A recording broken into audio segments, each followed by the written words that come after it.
Welcome to Rants and Reels. We are going to go see Fantastic Beasts. Yes, Fantastic Beasts, The Crimes of Grindelwald. So we'll be back in a second. And tell you how it is. Alright, that was Fantastic Beasts, The Crimes of Grindelwald, or Grindelwald, depending on where you're from. It's like the best movie ever. It was pretty damn good. So, it got a little iffy right in the middle. What are you talking about?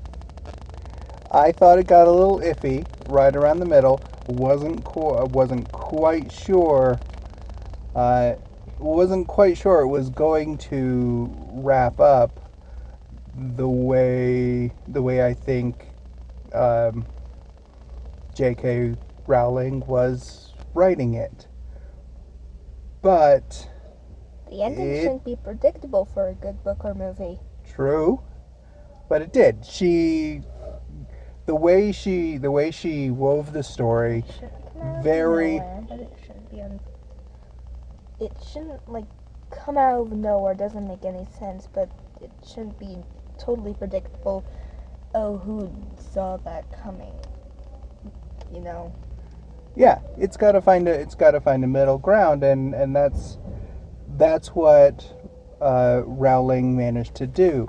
Unlike the first film, I think she wrote the first film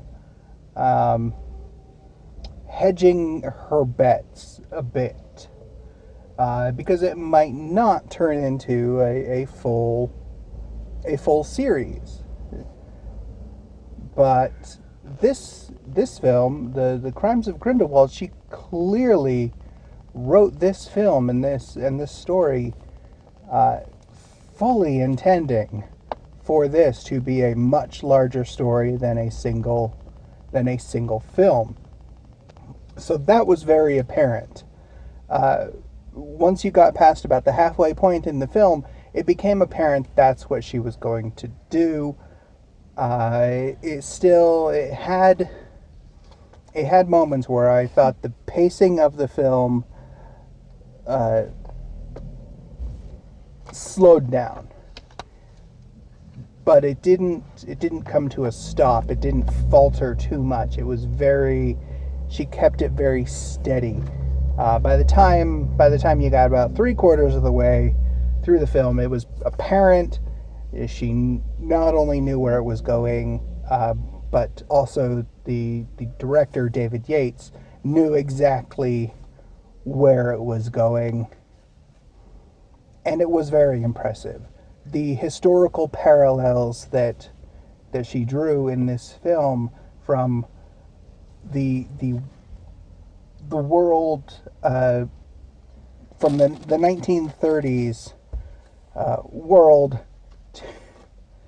I suppose this is late 20s is when this is set. So the parallels for the world around the 1920s, pre-World War II, pre-Depression,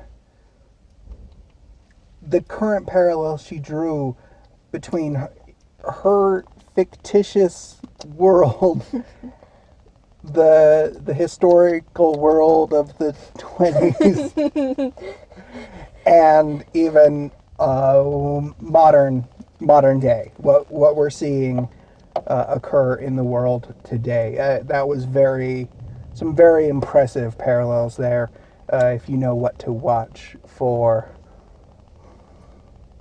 You being a niffler? Of course, it's not a Fantastic Beasts movie without some really Fantastic Beasts. Okay, what was your favorite of the Fantastic Beasts in the Fantastic Beasts movie? Are we talking about just this one? 'Cause Just this one. Just this then one. be specific. There are two Fantastic Beasts In this movie, the one we just saw. Okay, oh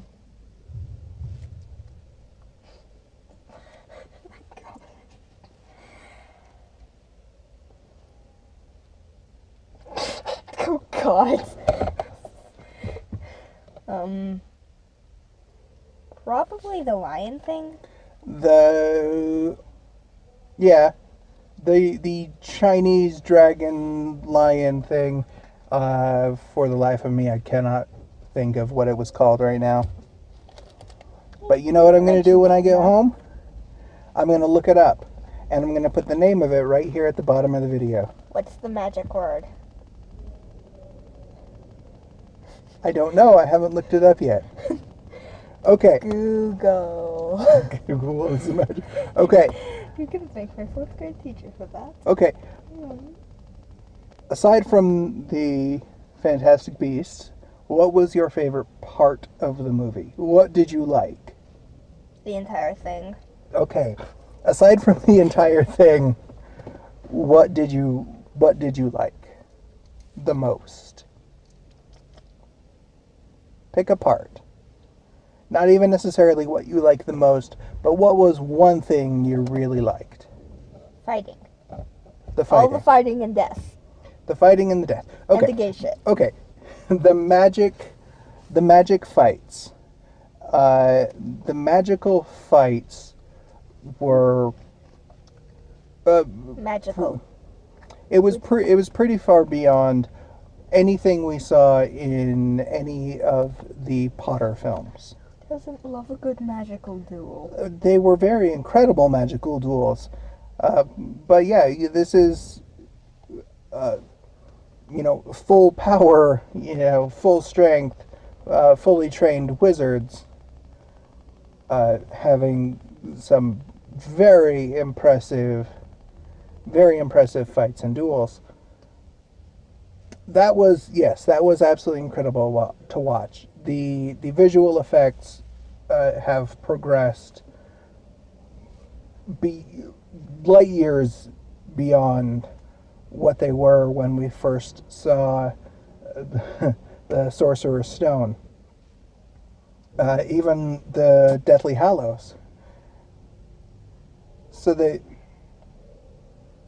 effects were phenomenal. So no complaints there. The performances. Who's your favorite character?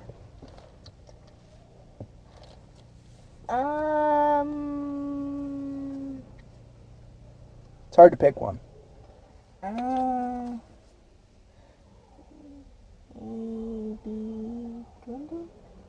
Maybe Grindelwald. Grindelwald? Yes. I can see that.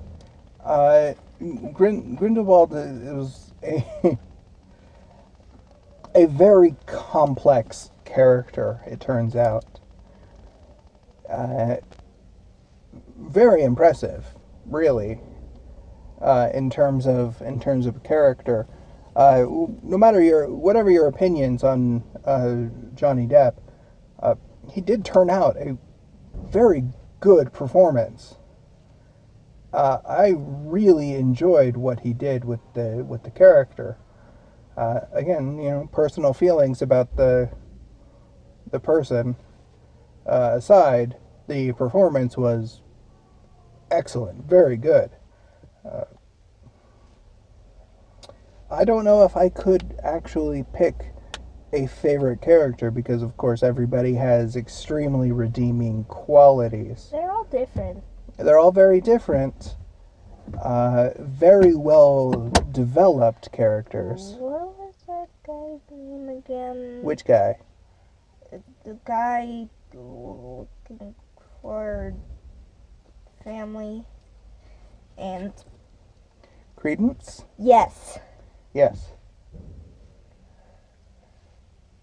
Like him also. Yes. Yes. That was a very good character, a very good performance. I cannot recall off the top of my head the actor's name. He's a very, very good actor. Bizarre person.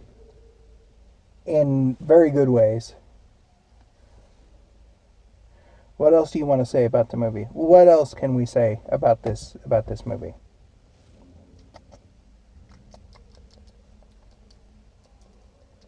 Okay, what else can we say aside from niffler sounds?